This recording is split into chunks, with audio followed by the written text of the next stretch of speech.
তবে এটা ঠিক যে আমরা যে সরকার যে সিদ্ধান্ত নেয় সেটা আমরা সমর্থন করি। ক্রিকেটার্স যখন খেলতে যায় তখন তার মান সম্মান নিয়ে ক্রিকেট খেলে। সো আমরা সকলে যে ক্রিকেট বোর্ডের কর্মকর্তারাও যারা আছেন বা ইনক্লুডিং মি, আমরা এটা ভালোভাবে নেই না। রাজনৈতিক কারণে একটা ছেলেকে এত ভালো ক্যালিবারের একটা প্লেয়ার যে তার অনেক কিছু দেখাতে পারতো এই আইপিএলে, সেটা করতে পারিনি, যেন আমরা দুঃখিত সবাই।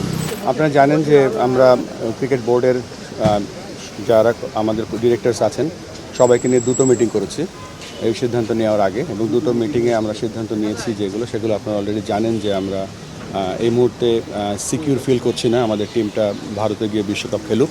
তো আমরা আইসিসিকে চিঠি লিখেছি এবং চিঠিতে আমরা পরিষ্কারভাবে জানিয়ে দিয়েছি আমরা কি বলতে চাচ্ছি, কেননা আমাদের কাছে মনে হচ্ছে সিকিউরিটি একটা বড় কনসার্ন এবং সেটা ফলো করছি। আমরা আইসিসিকে মেল পাঠিয়েছি এবং আমরা সাথে সাথে তাদের কাছ থেকে একটা মিটিং করার জন্য তারা আমাদেরকে বলবে খুব তাড়াতাড়ি, সেখানে আমাদের কথাগুলো আমরা এক্সপ্রেস করবো। বাট যে ইমেলটা পাঠিয়েছি তার রিপ্লাইয়ের উপরে নির্ভর করছে আমরা পরবর্তী পদক্ষেপ কী নেব। এটা তো ধরেন ভারতের একটা ডোমেস্টিক ক্রিকেট, এবং ডোমেস্টিক ক্রিকেটে কার না দেখানো এটা আমাদের সরকারের ডিসিশন, এবং এটা আমাদের এখানে আমরা বলবো যে সরকার যেহেতু এটা তথ্য মন্ত্রণালয় সিদ্ধান্ত নিয়েছে, আমাদের পক্ষ থেকে আমাদের এখানে কিছু বলার নেই। তবে এটা ঠিক যে আমরা যে সরকার যে সিদ্ধান্ত নেয় সেটা আমরা সমর্থন করি।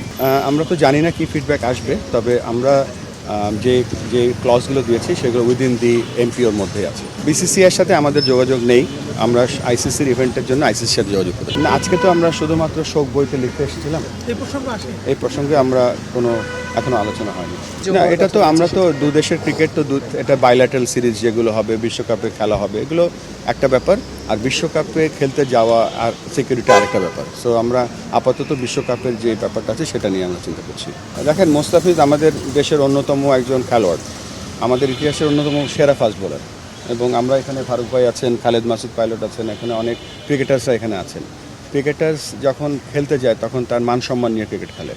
সো আমরা সকলে যে ক্রিকেট বোর্ডের কর্মকর্তারাও যারা আছেন বা ইনক্লুডিং মি, আমরা এটা ভালোভাবে নেই না। কোনো ক্রিকেটারকে যখন কোনোভাবে অমান্য করা হয়, সো অবশ্যই আমরা অসম্মান করা হয়, এবং এই জন্য আমরা সকলে মর্মাহত। এখানে ফারুক ভাই আছেন, সাকওয়াত ভাই আছেন। এরা আইপিএলটা হচ্ছে বিশ্বকাপের পরে, ফিটনেসের কোনো কারণই নেই। যদি ফিটনেস থাকেও, মোস্তাফিজ তো বিপিএল খেলছে একেবারে ফুল ফর্মে। সো এখানে এর থেকে বেশি বলার কিছু নেই, এটা ফিটনেস কোনো ব্যাপার না। এবং জিনিস যোগ করি আমি, আসলে বিসিসিআই কিন্তু কেকেআরকে চিঠি দিয়েছে, এটা কিন্তু আমরা একদমই পার্ট না, মানে কেকেআরকে বলেছে ওকে দলে রাখতে না, এটা কিন্তু আমাদের বোর্ডকে কিছু জানায়নি। রাজনৈতিক কারণে এটি আমরা সবাই মানে এটা খুবই অত্যন্ত দুঃখিত যে একটা রাজনৈতিক কারণে একটা ছেলেকে এত ভালো ক্যালিবারের একটা প্লেয়ার যে তার অনেক কিছু দেখাতে পারতো এই আইপিএলে, সেটা করতে পারিনি, যেন আমরা দুঃখিত সবাই। এবং এটা আপনি জানেন, শুধু মানে আমরা তো অবশ্যই দুঃখিত, প্রেসিডেন্ট বলেছেন অলরেডি। আপনি সচিন তেন্ডুলকর বলেন, বিরাট কোহলি বলেন, সবাই কিন্তু তাদের টুইট করেছে তাদের জায়গায় যে খেলার মধ্যে একজন সর্বোচ্চ প্লেয়ার যে তার নৈপুণ্য দেখাতে পারছেন, এটা খুবই দুঃখজনক একটা ঘটনা। সেটা আমরা কেউই আসলে মেনে নিতে পারি না।